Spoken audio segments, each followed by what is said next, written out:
Welcome back, everyone, to the Last Word podcast. We are on episode 12 now. One thing about this episode is it's our first video episode. So if you're listening on Spotify, Apple Podcasts, whatever, we do have a video option now that'll be on YouTube. I'll put the link down below. So make sure to subscribe to us. We'll be doing audio and video from now on just to see how that kind of works and go from there, I guess. So definitely make sure to follow us on YouTube. My name is Jordan Daly. With me, as always, I have Michael White and Stacey Collier. Say what's up, guys. What's going on, everybody? Glad to see everybody. You guys can see me, see my beautiful chocolate self. What's going on, though? It's glad to be back for another episode. Yo, what's up, everybody? Glad y'all tuning in to the new format of the show, and I hope y'all enjoy it. Awesome. Well, let's get right back into this. NBA Finals are wrapped up. Toronto 1-6 against the Golden State Warriors. I guess let's talk about that for a little bit. Any initial reactions to that whole series, Mike? Injuries everywhere. Injuries everywhere, but I don't want that to outshine my pick, which was the Raptors. I don't want that to outshine none of that. The Raptors finally win. I'm not going to lie. Even when Clay went down, I was still worried for the Raptors, even though they technically have the depth and they should win. It's just something about Steph Curry and Iggy's hitting crazy threes from everywhere. It's like whenever the Warriors need someone to hit a shot, they hit it. But it ultimately ended up proving up not being enough. But I'm just excited for the Raptors. That was my pick this year. I figured they'd make the finals. I picked them to win in 7, and they got it done in 6 at Oracle, like one of us predicted. So that's what's up. Yeah, you predicted them from the very beginning of the playoffs, didn't you?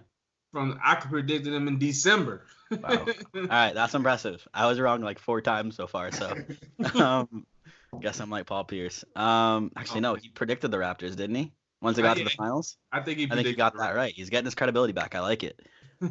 Stacey, what about you? What are your thoughts about the whole series? The whole series, man, I love this series, man. This was great competitive basketball. Now, the one thing I didn't like, the unfortunate thing, is the injuries. We saw Kevin Durant get another injury. Sad, unfortunate. Klay Thompson went down. Very sad and unfortunate. But overall, this series was a joy to watch. Definitely a great change of pace. The better team won. The Raptors outplayed the Warriors the entire series. Even though they did lose 2 games, they were just flat out better than the Warriors. More physical. They got the Warriors out their element, and they won. And I'm so happy for the Warriors and the series finally made it to it was a great series. It was a great story. Kawhi Leonard and speaking of vindication, Kyle Lowry vindicated. He stayed down the whole time, faced the criticism night in, night out, and he helped get it done. Had a fantastic game 6. So it was a great series. Unfortunately, we had to deal with the injuries, but here we are. Congratulations to the Raptors. Yeah, definitely. Watching that series, one thing I really noticed is the ball movement within Toronto. I thought they did a great job of passing it around. They didn't really force any shots. For what I saw, they always tried to find the best option. Obviously Kawhi was a standout player, but I didn't get the sense that they were like forcing the ball to him at all. Everyone kind of got their time to shine. Kyle Lowry had his games. Fred VanVleet had his games. Everyone kind of contributed, whereas I don't know, look back at the Cavaliers the past few years, it was always the LeBron James show. So, and then that's not a shot to you guys. I know you guys love LeBron. So, but it was just like something new to watch. Stacey, like you said, I loved that series a lot. It was something new. It was really competitive. I wouldn't say everyone absolutely thought the Golden State Warriors were going to win this time, whereas the past couple of years, like, it was probably Golden State. So it was something new to see, something good to see. But, something you guys brought up was injuries, and you saw Kevin Durant go down, Klay Thompson go down. And one thing that I've already seen on social media, which actually pisses me off when it comes to this, is everyone saying that, like, oh, the Toronto Raptors need an asterisk next to their name. Like, they didn't deserve that NBA Finals championship. And, I see people responding with, okay, well, like, look at the past years when the Warriors won it all and they face teams with injuries too. Like, injuries are just part of the game. What do you think about that whole asterisk situation? We'll start with you, Stacey. Asterisk just for winning the NBA Finals? No, they don't get it. Don't get an asterisk. They won. They did what they were supposed to do. Unfortunately, injuries happened, but they took advantage of the situation and they got the job done. Did they not see the Toronto Raptors this whole year? Did they not see them come back down from 0-2 and win Game 7 on a buzzer beater? Shout out to Kawhi Leonard. But no, if we gonna do that, let's put an asterisk on what happened with the Warriors back in 2015 and also last season. Let's do that for the San Antonio Spurs when they went against a LeBron team that didn't deserve to be there. Let's do that for the Lakers when they won against Philly. When Allen Iverson, it was just Allen Iverson and I don't know who else, but no, the Raptors, they deserve this title. I definitely agree. Michael, what about you? Asterisk. There's no point in that. I don't.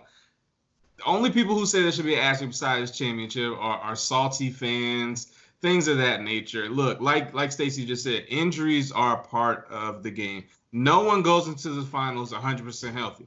Everybody all of a sudden forgot Kawhi was limping through the last series. I'm sure they wish they could have sat him, but unfortunately, he's all they got. So the Warriors, look, it just wasn't their year. Injuries are a part of the NBA. It's an 82-game season. Then you add the playoffs on top of that. Not everybody's going to make it through, which is why it's so key for your GM or your president or whoever to put the right team together, whether that mean with depth or would that be with stars. So I don't listen to those type of things. The Raptors won this championship. I felt like the Raptors were going to win. When I made that prediction, I considered the Warriors healthy, and I thought the Raptors were going to win. So, I would never put an asterisk beside a championship. They still had to go out there and still had to win those games, and none of them were easy. So, yeah, no way. Yeah, I'm glad we're all on the same page with that. I saw people doing that, and I was like, come on, like, give credit where credit's due. Like, an NBA season is not just one series. It's a whole year. It's 82 games plus all the playoffs. So they were definitely the best team this season. So no debate from me on that. And that leads into another question: is what wins championships? I posted a tweet out with a poll. I said, what wins championships? Star players or great depth? The results were there were 670 votes. Before I say the result, I want to see like your guys' opinions on this. Michael, what do you think wins championships? Star players or great depth? I think star players still win championships. Obviously, we saw what happened this year, and depth won it with just one star. But I still think at the end of the day, even though I picked Toronto to win, the Warriors healthy, it's going to take a miracle to beat them. So at the end of the day, I believe you need stars, especially to win in the playoffs and win championships. Depth, I think, helps you throughout the season, which is why you need both. But if I had to pick one, give me the stars. Okay. Stacey, what about you? Unfortunately, I'm finna be that guy that stands in the middle and says both. You can't get it done without both. You need star players, you need 1 or 2 star players, and you need depth. Look what happened this year, Toronto Raptors. The Warriors, even though we know they got Steph Curry, they got depth. And remember, Andre Iguodala was MVP of the finals. So, and then the other teams, the Bulls, the Lakers, the Spurs, all those great teams, they have depth. They have players 1 through 12, 1 through 15, what have you, that can get the job done. So you need both. You need star players that can take over the game and provide uplifting moments, get buckets. Then you need the depth to cover those star players just in case they either get injured or they struggle. So in my opinion, you really need both. Yeah, I would definitely agree. This year the Toronto Raptors won, so obviously depth won it. I mean, aside from Kawhi Leonard, I wouldn't really call anyone else in that lineup a superstar. I mean, and Kyle Lowry's a great player, don't get me wrong. Marc Gasol, great player, don't get me wrong. But I don't think anyone's on the same level as Kawhi Leonard on that team, at least compared to like thinking about the Golden State Warriors, where Steph Curry is a star, Klay Thompson's a star, DeMarcus Cousins is a star, Kevin Durant's a star. They're star-studded. And obviously that's worked for them in the past few years. But I don't know. I was thinking about this one for a while, and at first my initial instinct was to say depth because, I'm thinking about the NBA. Injuries happen all the time, and if you can't have someone cover for that star player, your team's not really going to get that far. But then, I'm thinking back, and I think Stacey, you're really going to like this one, and it kills me to say it. Like LeBron James when he was on the Cavs, who did he really have when he won the championships a couple years ago? And thinking back to when he first got into the league and he carried that squad to the finals, or not the finals, maybe the playoffs. I don't really remember, but I think it really is stars. I mean, if the stars can stay healthy, it's going to be really hard to stop them. But that's where the debate comes in, I guess, is like, what if they get hurt? And if you don't have depth, that's where Stacey brings up a good point is you really need both. So yeah, I guess that's my opinion on that. Anything else you guys want to add on that? No, I'm in agreement. Like you guys both said, you need both. At the end of the day, you want to have that top with the stars here and there, but what if Steph Curry hurts an ankle? What if someone patchouli a cheap shot to your best player? You definitely need those smaller pieces on your team to help give you the edge. So I'm in agreement with you both. Okay. We seen great examples of both this year. Like, look at the team like the Houston Rockets. They got a couple star players. Not really much depth on that team. Then you got a team like the Los Angeles Clippers who made the playoffs and took the Warriors to 6 games. They got depth. They got players, 6, 7, 8 rotation, but they don't have a real star player, a true superstar player. The closest to that is Lou Williams. So. Okay. Looking at the Twitter results, obviously I said there were 670 votes. 59% of them went with great depth. So it was pretty close. I actually thought it was going to be a blowout in favor of the Stars. So I was initially surprised on that. But at the same time, I wonder if the reason it was like that is because it was right after the Toronto Raptors won. And obviously Toronto Raptors won with their great depth. So what was that? Emotional decision. Yeah, definitely. So that could have skewed the results. Maybe I'll try it again next year after whoever wins and see if that changes at all. But last thing on the NBA Finals before I move into the off season, I just realized that this is the last time on the podcast we're actually gonna get to talk about basketball that just happened. We got a while to go now, at least into summer league or something. I don't know. What does winning the NBA championship mean for the city of Toronto? It has to be crazy for them. It's their first NBA championship. They were an expansion team. They didn't really have the hottest start in the world. The past couple of years, they were known as a team that chokes in the playoffs. What does this whole championship demeanor mean for the city of Toronto, who was previously known as a hockey town? Does this make basketball big there? Obviously, Drake had a huge impact. A lot of factors go into that. Well, Stacey, we'll start with you on this. Them winning the championship, it changed the narrative of the Toronto Raptors. Like you just said, they're known as the playoffs. They always have a great team, but they don't get it done. Stacey, I'm gonna make you restart. You sounded like an alien for a second. Yeah, do that whole first part over. I was dying. Hang on. Where is that? It's around 12:30. All right, so I'll just ask the question again and I'll restart. All right. Stacey, what does that mean for you? This changes the narrative of the Toronto Raptors. We all know them as the playoff chokers. They get to the playoffs, they have a decent to good team, and they just don't get it done. But this year, given they made the moves, made the sacrifices, trading away DeMar DeRozan for Kawhi Leonard. He is a superstar player. We didn't know if he was going to be motivated enough to carry the Raptors, and he did in the end of the day. And this does put a spotlight on the city of Toronto. We all see that they have great fans, albeit that little controversy that happened with cheering on Kevin Durant. It does make them more of a basketball city, and also now the Raptors should be an attractive destination for at least second-tier free agents in the NBA. Especially if Valentine's Day. So this definitely changed the narrative of Toronto Raptors. I think they're going to become a lot of fair-weather fans' favorite team now. They're going to look at this team as a team that, they worked hard. They didn't give up.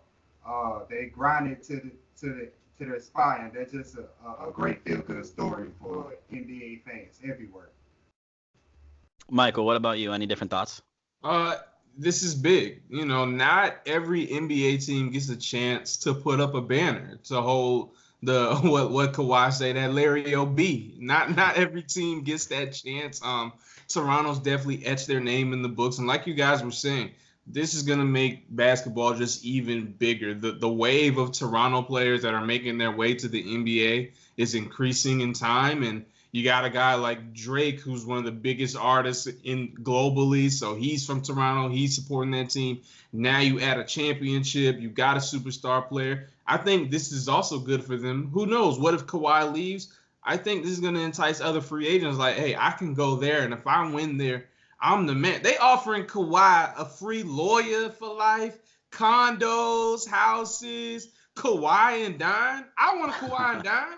You see what I'm saying? So it's just crazy. I think this has set them on a path to be, who knows, maybe one of those top basketball dynasties coming up. I mean, look at the team you knocked out. Yes, we know there was injuries here. There was Clay and KD. But in about 30 years, when you just look through the record books, they're just going to say Toronto took down the Golden State Warriors, the dynasty. So I think this is big for Toronto. I think this can only open more doors for them. And who knows? They might, with Siakam, and they still have Van Vliet, they're going to be good for a while, and they're going to have a lot to root for. So this is big for that the country.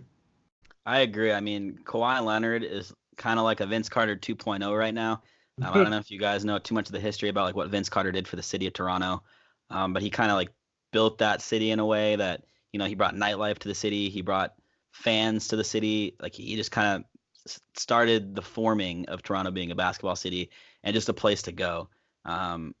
Even if it's just like a tourist attraction or whatever, you know, he was bringing NBA stars down to go clubbing with him in Toronto. Obviously, I don't see Kawhi as a big clubber, I guess, but you know, he's kind of doing that. You know, he just won the NBA championship with them, something that Vince Carter couldn't do. But you know, that NBA championship and the likeness of wanting to play with Kawhi Leonard, like Stacey said, is going to make them a pretty big free agency destination. Do I see them bringing in top tier guys? Probably not yet. I mean, I feel like it's hard to sell living in another country. But they definitely have the chance to bring in some guys that want to start standing out, and guys that want to be able to contribute right away. Because a team like Toronto, the way they play is everyone kind of has a piece of the puzzle that contributes. So I definitely think that they can do that. And, you know, kind of continuing the conversation with Kawhi, do you think he's going to re-sign with Toronto? Stacey, we'll start with you. This is a tough one. We don't know. I'm leaning towards, yeah, he's going to resign. But I don't think he's going to resign for that long. I don't think he's going to get like 5-year, 6-year deal, none of that. Maybe like a 2-year deal, you know, because I kind of got the feeling that he wants to, you know, go back to California, go play not the sorry, Mike, but I'm leaning towards him resigning the Raptors. Michael, what about you? Now, the Laker fan in me is saying, oh, he's gone. He's gone. He's got to come on home, come on down, put on his purple and yellow. But if I had to be honest, I had to place some money on it today. My best bet would be, like Stacey said, signs a short term in Toronto. The team is already set. You've proven you can win a championship with this team. Next year, you're going to get OG Anunoby back. You're going to have some more continuity with Marc Gasol and these other players. Ibaka, Van Fleet's going to be another year but better. Siakam's going to be another year better. So I think I'm more leaning towards short term in Toronto, seeing if, hey, maybe we can win another championship, add another ring to his belt, then he might leave after that. It's just, I always look at it in my point of view. If I was in his shoes, it'd be so hard to leave Toronto right now on this high. So, yeah, I'm thinking he's going to stay. Yeah, I agree. I definitely think he's going to stay. And I also agree with the, you know, kind of the short-term contact. I see a 3-year max possibly. Yeah. I don't see anything more than that. You know, he is kind of getting up there in age, and he's always kind of, I don't know if he's actually ever said, but everything's always rumored that he wants to end up in LA somewhere. So, you know, I definitely see in his retirement years, he'll probably try to head down there. But for now, you know, after everything I've heard, you know, he was calling like Kyle Lowry his best friend, a brother. And apparently there was rumors that, you know, he got drunk at a club after winning and said like he was definitely re-signing. But again, those are all just rumors, so I don't know. But one thing he does have is Patrick McCaw, who's 3 for 3 in his career. Man has not lost an NBA Finals in his career. He's won it every single time. So Danny Ainge, please get him. Maybe he's the lucky charm we need. I don't know. But yeah, I don't know. It's just crazy, dude. Like, one of my friends the other day was saying if Kawhi Leonard goes to the Clippers, Right now, he leaves Toronto, goes to the Clippers, and he wins an NBA Finals with the Clippers in 1 to 2 years. He is in conversation for the GOAT. I immediately was like, "Whoa, calm down there." But he started giving me some explanations. He kind of said, Kawhi doesn't really have as big of an attitude as Michael Jordan, LeBron James do. He's not really in the media, so that kind of makes him forgotten a little bit. And being able to go to Toronto and win a championship his first year, and then go to the Clippers, who really don't really have anyone right now, and if he can pull off a championship in 1 to 2 years with them as well, do you think that puts him into the conversation? We'll start with you, Stacey.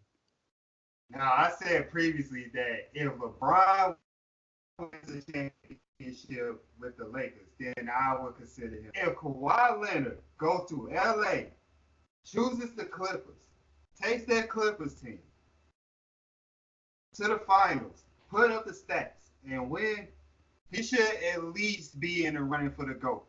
First of all, you took a Raptors team who were known as, playoff chokers, like we already mentioned. And then you go to the Clippers of all franchises, who used to be cursed, by the way. And you win a championship with them. That's just crazy. I don't think no other player can do that, and no other player could definitely say that. Crazy. Michael, what about you?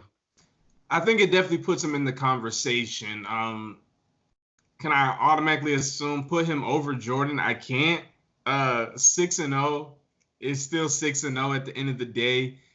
Could have been 8-0. We don't know. If he ain't take 2 years off to go attempt to play baseball, we could be looking at 8-0 here. And I also feel like even though it's an amazing feat, you can put Kawhi anywhere, and it seems like they're a chance to win a championship. I think the same could have been said for Jordan. So I wouldn't put him over it right away just till he got some more rings, but easily in the discussion. I mean, Kawhi is becoming one of my more favorite players in the league. So yeah, he's definitely in that discussion. If he goes to the Clippers, I might just keep him out of hate. But if he comes to the Lakers and does it, then we talking. Then yeah, he's in it. Man, if he goes to LA Lakers, not gonna be happy. Not gonna be happy at all. All right, but we'll close off the conversation on the NBA Finals, kind of the whole Kawhi Leonard drama, and we'll move on to our Player of the Week segment, which will continue a little bit with the NBA Finals, but we'll go with that for now. All right, and next up we have our hot take segment. As always, we have Ben back on with us. Ben, take it away. All right, first hot take. Vegas has the Lakers as the favorite to win the 2020 NBA Finals. And that was before the AD trade. That was before they got AD. Lakers were the betting favorites to win next year's NBA championship with just LeBron more or less on their lineup. The same lineup that missed the playoffs this year. Seems pretty crazy to me. I said right away when I saw it, does Vegas know something we don't? And people had a lot to say, but Stacey, what was your take on that? The Lakers being the favorites to win the finals next year. That is a bit of a reach at this point. Even with Anthony Davis on the team, I feel like we still have to wait past free agency to see if the Lakers could win the finals or not. There's still like a few teams out there that's still more complete than the Lakers are that have a better shot. For instance, Toronto, especially if they get Kawhi Leonard back, they're going to be the favorites to repeat. And we still have the Philadelphia 76ers, especially if they bring back Jimmy Butler. And also we still kind of have the Houston Rockets. So for the Lakers to be the favorites right now, not yet. Yeah, no, you're right. I think they need a point guard first before we start making these claims. But who knows? Michael, you're a Lakers fan. You think this is reasonable? I think this is very reasonable, guys. Sometimes we just have to sit back and accept it for what it was. Look, we've been down for a couple of years, but look, obviously Vegas knows something we don't, and obviously as you see the trade has went through, we're getting there. Okay, we got the pieces in place. We got LeBron. When you consider things like the Warriors, Klay Thompson's down now, KD's down. Chris Paul, he's talking about maybe he wants to get removed from Houston. So we don't know what they're going to look like next year. Denver's still a young team. When you have a guy like LeBron James, who even though he only played, I think it was 55, 54 games, something like that, he's still averaging 27, 8, and 8. And then you add 2 cap spaces possibly. So now you fill that up with Anthony Davis with the chance to get another guy. I think Vegas is just smelling what's coming, and it's just the Lakers resurgent back into the limelight. That's all it is, guys. Okay. It's okay. All right, I respect the confidence. And as for Houston, and Capella might be leaving too. We'll see. That report kind of faded a little bit, but doesn't mean it's not going to happen.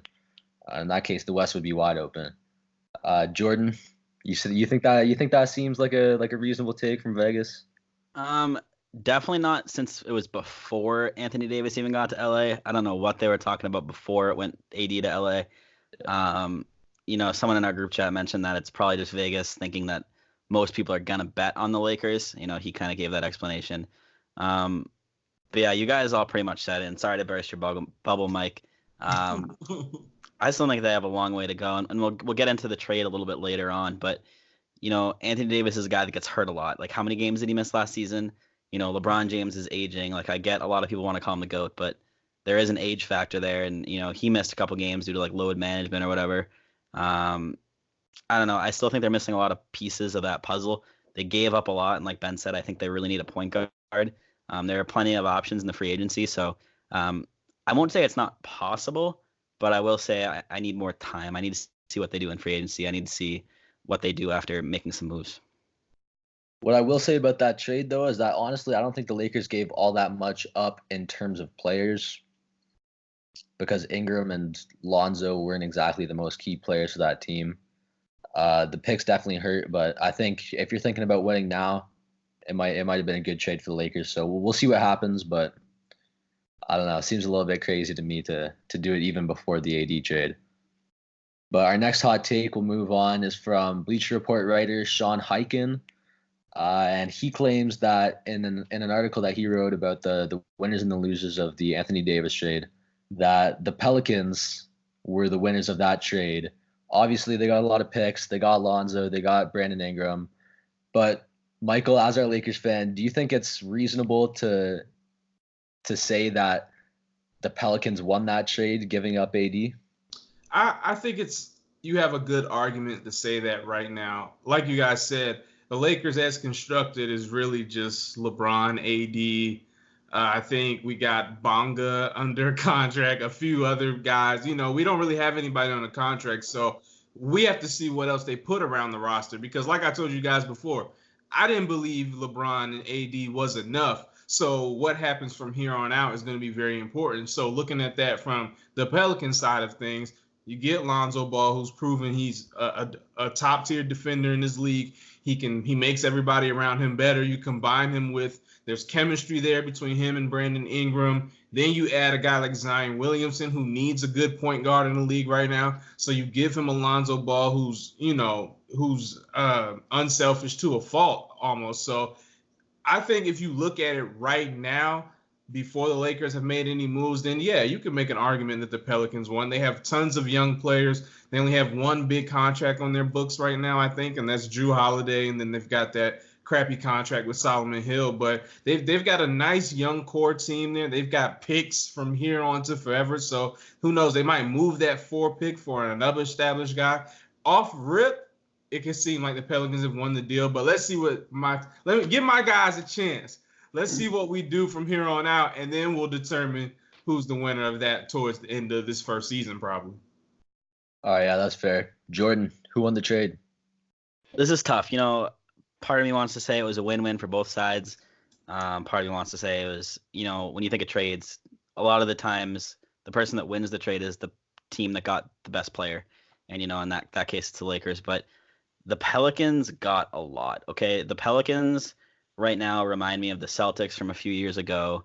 Right when we kind of accepted our rebuilding stage, we got rid of KG, Paul Pierce, right? All of them, we got all those picks. That's kind of what the place the Pelicans are in right now. They're going to get Zion. They could get the 4th pick as well. They could trade that for more assets. They have a lot of ways they can go.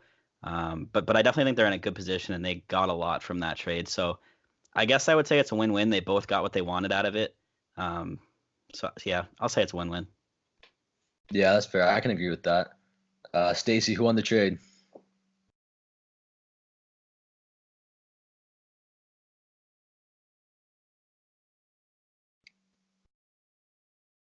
You freeze again. Yeah.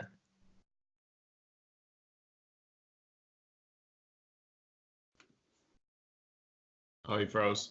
Yeah. I'll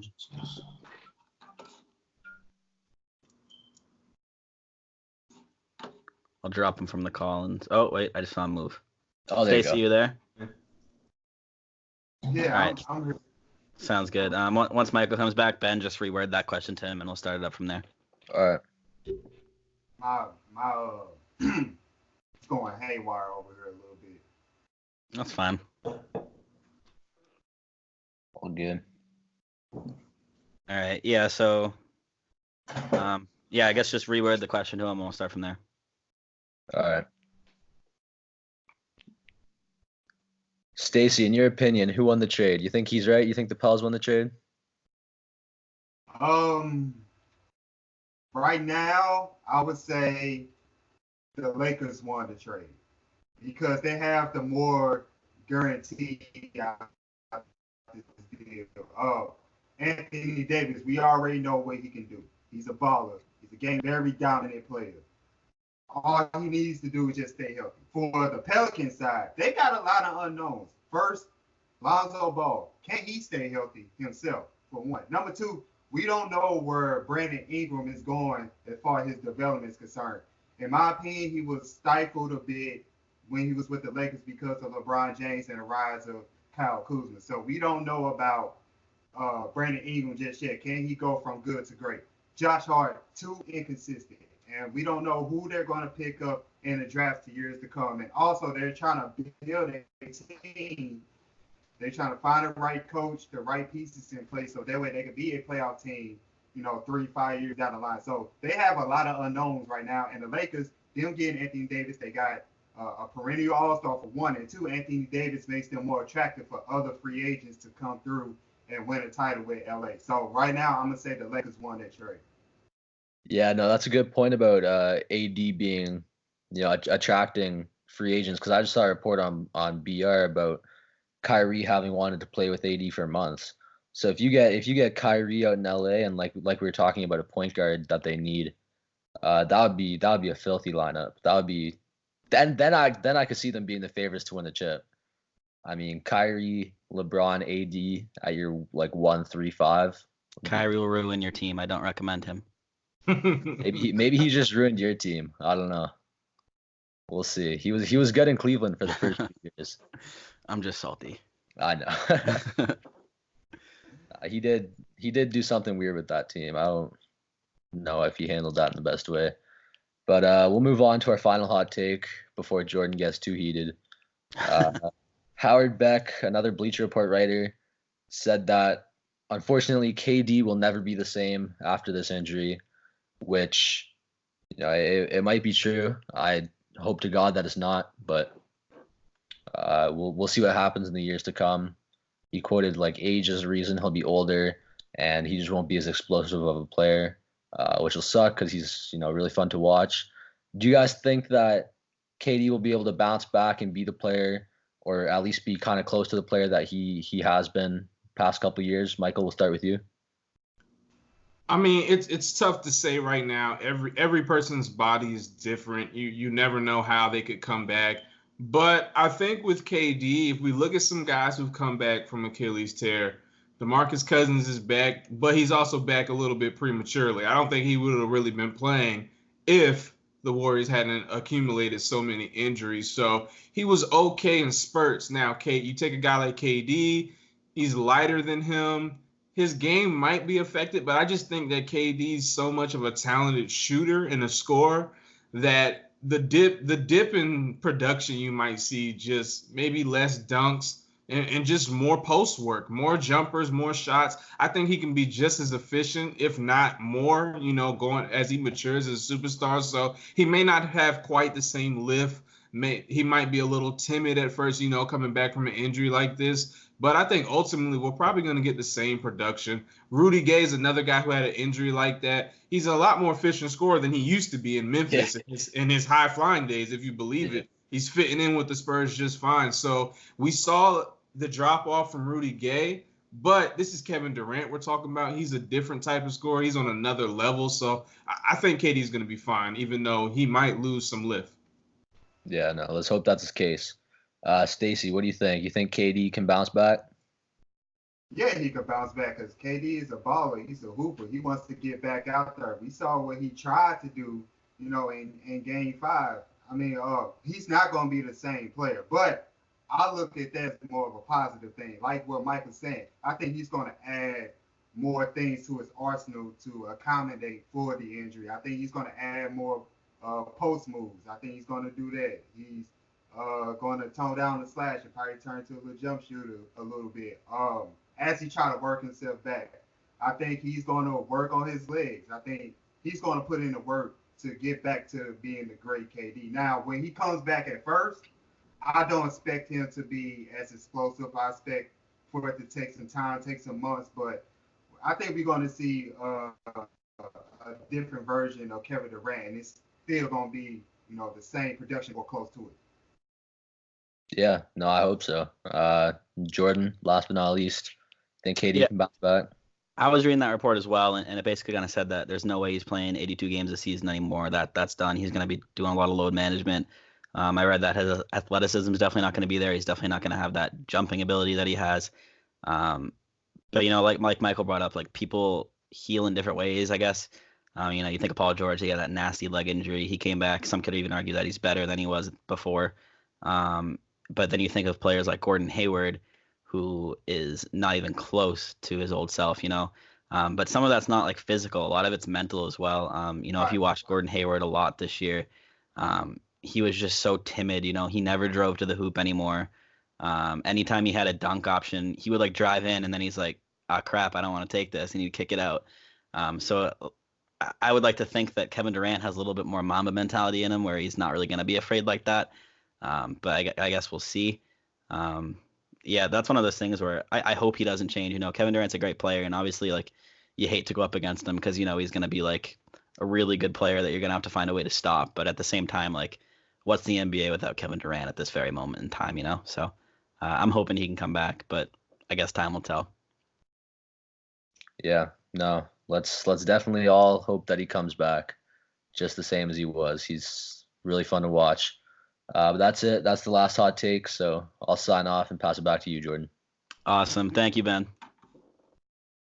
All right. So next up, we have the biggest topic in the NBA right now. If you call yourself a basketball fan, you haven't heard of it, you're not a basketball fan. Anthony Davis was traded to the Los Angeles Lakers. I see smirks on both of your faces. So we'll just get right into this. Los Angeles gets Anthony Davis. New Orleans in return got Lonzo Ball, Brandon Ingram, Josh Hart, the 4th overall pick in this upcoming draft, as well as 2 other first-round picks. But the kicker with that other first-round picks that not many people know about yet is that the Pelicans have the right to choose what pick they want in the next 7 years. So they can pick any 2 first-round picks out of the next 7 years. So say next year comes up and the Lakers have the 20th pick, they can be like, nah, I'm good, and wait till the next year, and maybe they'll get like the 4th overall pick or something like that again. So just initial reactions we'll start with, and then we'll get a little deeper into it. We'll go to my Los Angeles Laker fan, Mike White. How you feeling? Let's go, Mike. So my initial reaction to the trade was it hurt. I'm not gonna lie, it hurt me right here to see the young players go. I was part of the Keep the Core movement. I didn't believe in giving up all of them for one player. But as I stand here today and I look at what we have, I have to be happy to a certain extent because you got another superstar now. Even for when LeBron leaves, Anthony Davis is still young. So we have a guy to build around going forward. Lonzo Ball, Brandon Ingram, Josh Hart. I love those young guys, but with Lonzo Ball, you're looking at a point guard who's only shooting about 40% from the free throw line. You just can't have that as a starting point guard in this league. And granted, it's early. He also missed too many games for me. He missed a lot of games in his first season. Second season, he played even less. And even though there was signs of him getting better, when you have a guy who's not able to be on the court and then he's a liability at the free throw line at the point guard position in the NBA, he's trade bait. And we saw that coming. Brandon Ingram, he had the blood clot issue. We've been waiting for him to peak, but we have LeBron on the wing now. Brandon Ingram at times throughout the season seemed to be that one piece that fit but didn't quite fit as well as the others. He seems like he needed the ball or he needed to be on the court when LeBron was on the bench. So my initial reaction was bittersweet. I'm going to miss the young guys, but looking at what we have now, when you have LeBron James, still 27, 8, and 8 last year, when you have Anthony Davis, when healthy, 25, 12, and 5, and 4, and all these type of stats, both top 5 guys in PER. As a Laker fan, all you got to do is just get the role players right, get maybe one more guy, and you're set to make a run at the ring. So initial reaction was bittersweet, but I'm owning up to it. I'm liking what could possibly come out of this if they make the right moves in the offseason. Stacey, what about you? I know you're a LeBron fan, so do you think this is going to get LeBron a ring? Well, my initial reactions to this. The Lakers are almost back. They're almost back to the forefront. 2 years in a row, they got their man. Last year, LeBron James. This year, Anthony Davis. Like Mike said, all they need to do is to fill out the shooters and their great role players, people that can defend, et cetera, et cetera. Now, another piece of this for me, as far as the Lakers side, is how exactly they're going to spread this money out. Because we hear reports now, we read reports now that it's going to be kind of hard for them to find another max player and get them in there while at the same time trying to fill out the rest of their roster. Because remember, Anthony Davis on the last year of his deal, and he's going to look to sign a max contract himself. So can the Lakers spread their money out evenly? And they tell right now the Lakers are back, and despite all the things that's going on at the top of the organization, they are still a destination. They are still a dangerous team. As far as the Pelicans, the future right now looks bright for them. I mean, they have Lonzo Ball, they have Brandon Ingram, and like you said, he wanted to get on the floor when LeBron was on the bench. So that means he wants to at least try to be great out there. And they got plenty of draft picks for the future, and then they have Zion Wilson. I'm pretty sure now they're going to pick him now. They're definitely going to pick him now. And then you have that 4th overall pick. We don't know what they're going to do with it exactly, but, I mean, they got a nice young core there together. And then you still have Jrue Holiday there, and hopefully they can re-sign Julius Randle. So the Pelicans, they're going to be exciting to watch, especially a few years down the line. But right now,